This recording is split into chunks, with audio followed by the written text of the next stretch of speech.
ఒకరోజు ఒక వృద్ధుడు రెస్టారెంట్‌లో ఒంటరిగా కూర్చొని భోజనం కోసం ఎదురుచూస్తున్నాడు. కొద్దిసేపటికి ఒక అమ్మాయి వచ్చింది. ఆ వెయిటర్ చాలా అందంగా ఉంది. అతని దగ్గరకొచ్చి ఏ మాట లేకుండా ప్లేట్‌ని తీసుకొచ్చి టేబుల్ మీద పడేసినట్టు వెళ్ళిపోయింది. వృద్ధుడు చాలా ఆశ్చర్యంగా ఆ ప్లేట్ వైపు చూశాడు. తర్వాత నెమ్మదిగా పిలిచాడు. "మేడం, కాస్త ఈ భోజనం మార్చి ఇస్తారా?" అని అడిగాడు. వెంటనే వెయిటర్ మొఖం చాలా చిరాకు పడింది. ఏం మాట్లాడకుండా ప్లేట్ తీసుకెళ్ళింది. మళ్ళీ కొన్ని నిమిషాల తర్వాత వచ్చింది. ప్లేట్‌ని నిర్లక్ష్యంగా టేబుల్ మీద పెట్టింది. వృద్ధుడు భోజనం వైపు చూసి నెమ్మదిగా ఇలా అన్నాడు. ఇది చాలా ఉప్పుగా కనిపిస్తుంది. నేను చాలా వయసు అయ్యాను కదా! నన్ను నెమ్మదిగా చంపాలని అనుకుంటున్నావా? దయచేసి ఇంకొకటి తీసుకురండి అని అన్నాడు.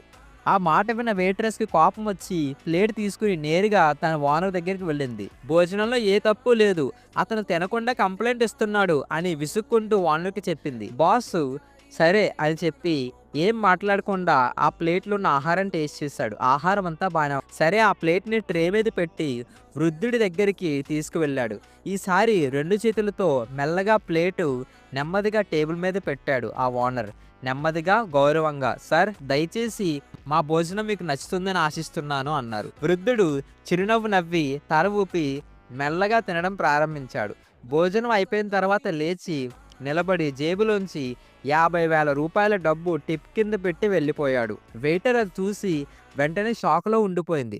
అప్పుడు బాస్ ఆమె వైపు చూసి ఒకటే మాట అన్నారు. "కొన్నిసార్లు నైపుణ్యంతో పాటు మర్యాద తోడైతేనే విజయం అనేది లభిస్తది. నీకు నైపుణ్యం ఉంటే సరిపోదు, మర్యాద కూడా ఉండాలి" అని చెప్పాడు. మీరేమంటారు? నచ్చితే లైక్ అండ్ సబ్స్క్రైబ్, మీ కామెంట్‌ని తెలియజేయండి.